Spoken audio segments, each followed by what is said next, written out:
ইসরায়েলের বিমান হামলায় ইরানের ৬ জন পরমাণু বিজ্ঞানী নিহত হয়েছেন। শুক্রবার ভোরে তেহরানের উত্তরে এই হামলা চালানো হয় বলে জানিয়েছে ইরানি সংবাদ মাধ্যম তাসনিম।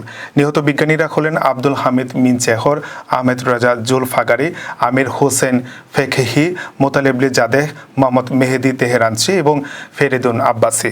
তারা সবাই ইরানের পরমাণু কর্মসূচির গুরুত্বপূর্ণ অংশ ছিলেন। হামলায় ইরানের সশস্ত্র বাহিনীর প্রধান মোহাম্মদ বাঘিরি ও বিপ্লবী গার্ড প্রধান হোসেন সালামি সহ আরও ৩ জন সামরিক কর্মকর্তা নিহত হন।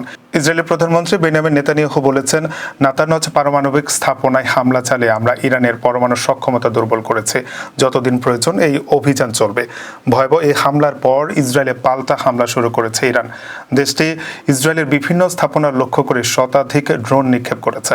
এদিকে ইরানের সম্ভাব্য প্রতিশোধের আশঙ্কায় ইসরায়েল জরুরি অবস্থা ঘোষণা করেছে এবং নাগরিকদের নিরাপদ স্থানে সরে যেতে নির্দেশ দিয়েছে।